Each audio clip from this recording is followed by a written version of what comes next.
Video کو like کر کے آگے شیئر ضرور کر دینا۔ فکر آخرت کو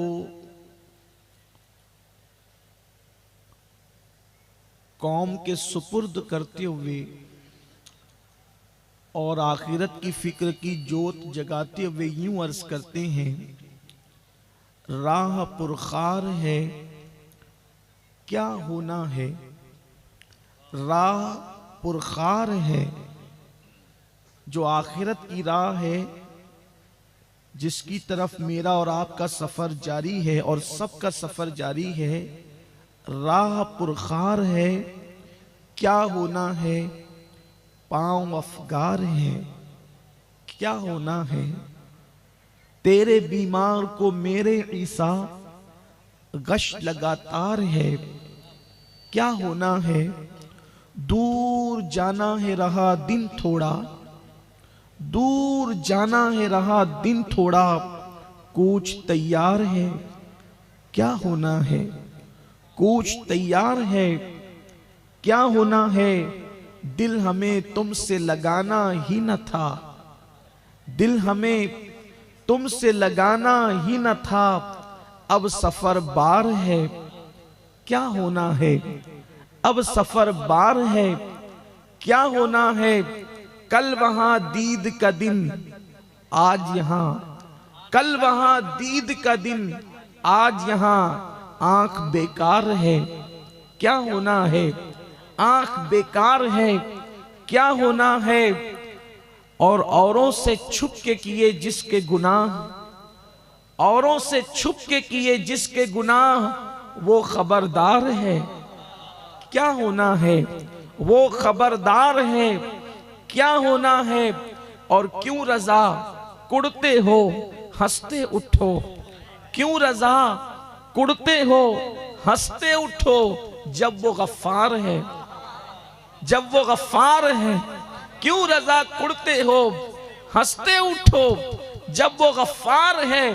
کیا ہونا ہے۔ میں نے جس آیہ کریمہ کی تلاوت کی ہے، اللہ تبارک و تعالی اپنے بندوں کو آخرت کا ایک تصور عطا فرماتے ہوئے، اللہ کی کتاب فکر آخرت دیتے ہوئے،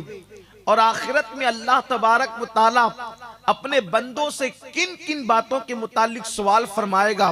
اس کا تصور عطا کرتے ہوئے، اس لیے کہ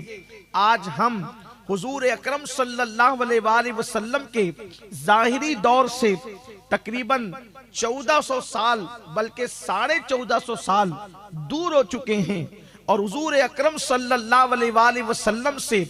دور جتنا دور ہوتا جائے گا اتنی غفلت آتی جائے گی، اتنی انسان کے اندر بے باکی آتی جائے گی، اتنا انسان کے اندر بے خوفی آتی جائے گی، اتنا انسان دنیا کے جھمیلوں میں ڈوبتا چلا جائے گا، اتنا انسان گناہوں کے اندر ڈوبتا چلا جائے گا، اس لیے کہ جو زمانہ سب سے بہترین زمانہ ہے وہ حضور اکرم صلی اللہ علیہ وآلہ وسلم کے قدموں سے لگا ہوا زمانہ ہے، جو دور میں میرے آقا صلی اللہ علیہ وآلہ وسلم زمین کے اوپر ظاہری طور پر حیات تھے، وہ زمانہ سب سے بہترین زمانہ، پھر اس کے بعد درجہ اور کم ہوتا ہے، پھر اس کے بعد درجہ اور کم ہوتا ہے، اسی طریقے سے درجے جیسے جیسے کم ہوتے جائیں گے، لوگوں کے اندر گناہوں کے جذبات بڑھتے جائیں گے، لوگوں کے اندر بے باکی کے تصورات بڑھتے جائیں گے، لوگوں کے اندر بے حیائی بڑھتی جائے گی، لوگوں کے اندر بدکاری بڑھتی جائے گی، میرے پیارے آقا صلی اللہ علیہ وسلم کے پیارے دیوانوں،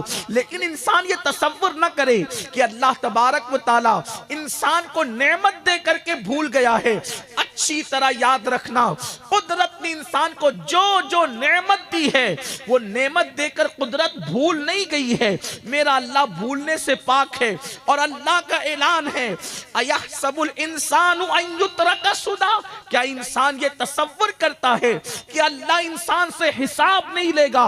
انسان سے اس کے اعمال کے بارے میں حساب لیا جائے گا۔ غفلت کی زندگی گزارنے والوں، بے باکی کی زندگی گزارنے والوں، آوارگی کی زندگی گزارنے والوں، اپنی طبیعت کے مطابق زندگی گزارنے والوں، اللہ کے غضب کو دعوت دیتے ہوئے زندگی گزارنے والوں، میرے اللہ کا اعلان ہے،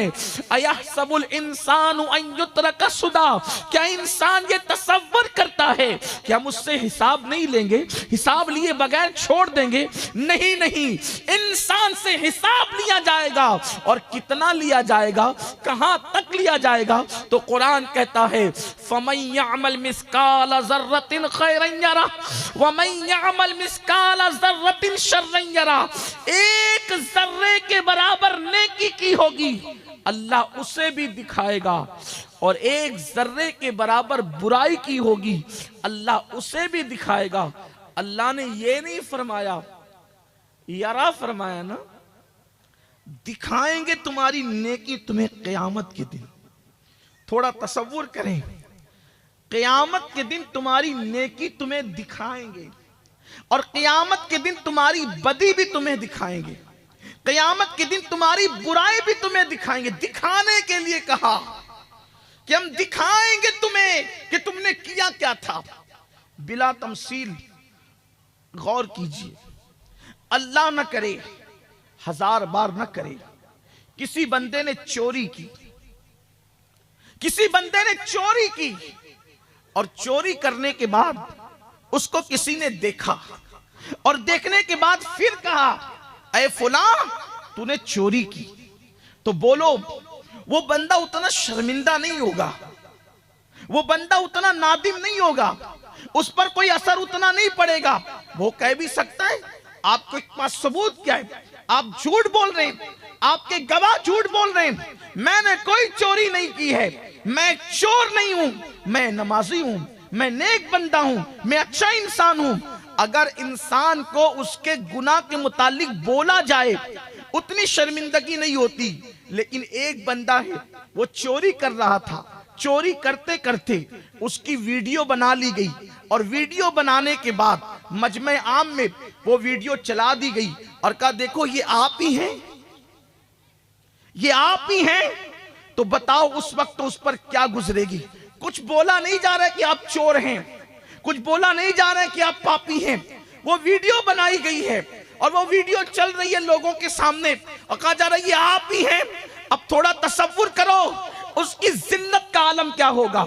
اس کی رسوائی کا عالم کیا ہوگا۔ اللہ اکبر۔ قرآن کیا کہتا ہے؟ فَمَن يَعْمَلْ مِثْقَالَ ذَرَّةٍ خَيْرًا يَرَهُ وَمَن يَعْمَلْ مِثْقَالَ ذَرَّةٍ شَرًّا يَرَهُ۔ رات کی تاریکیوں میں پاپ کرنے والوں، رات کے اندھیرے میں پاپ کرنے والوں، حرام لقموں کو اپنے پیٹ میں ڈالنے والوں، یتیموں کا مال کھانے والوں، اللہ کے غضب کو چیلنج کرنے والوں، گناہوں کے حوالے سے بے باک ہو جانے والوں، اکیلے میں گناہ کر کے سفید اور قیمتی لباس پہن کر لوگوں کے درمیان عزت دار بن کر آنے والوں، ذرا سوچو تو صحیح۔ قرآن کہتے ہیں وَمَن يَعْمَلْ مِثْقَالَ ذَرَّةٍ شَرًّا يَرَهُ، اگر تم نے ذرے کے برابر ایک بدی کی ہوگی، ایک پاپ کیا ہوگا، وہ بھی تمہیں بتا دیا جائے گا، دکھا دیا جائے گا، دکھایا جائے گا۔ کہیں ایسا تو نہیں ہوگا پورا میدان محشر جمع ہوگا، انبیاء، اولیاء، صحابہ، اقطاب سب ہوں گے، اور قدرت کا کیمرہ، یہ دنیا کا کیمرہ نہیں، قدرت کا کیمرہ چلایا جائے گا۔ زنا کرنے والا یہ تو ہی ہے، تو رات کو زنا کر رہا تھا، یہ تو یہ دیکھ۔ اللہ اکبر۔ اس وقت انسان کی شرمندگی کیا ہوگی، اس وقت انسان کی ندامت کیا ہوگی، یہ شراب پینے والا تو ہی ہے۔ قرآن کہتے ہیں تیرے گناہ تجھے بتائے جائیں گے، اور کتنے ذرہ برابر بھی کیا ہے تو بھی بتائے جائیں گے۔ جیسے نیکی بتائی جائے گی ویسے تیرے پاپ بھی بتائے جائیں گے۔ ذرا سوچو تو صحیح، اگر 4 لوگوں کے سامنے کسی کے گناہ کرنے کی ویڈیو وائرل ہو جائے تو انسان گلی میں سر اٹھا کر چلنے کے قابل نہیں رہتا، گردن اٹھا کے چلنے کے قابل نہیں رہتا۔ دنیا کے 4 لوگوں کے سامنے گناہ کی ویڈیو وائرل ہو جائے تو انسان خودکشی کرنے کی کوشش کرتا ہے۔ اب اس دنیا میں میں کیسے جیوں گا کہ میرے دوستوں کو میرے گناہ کا پتہ چل گیا، میرے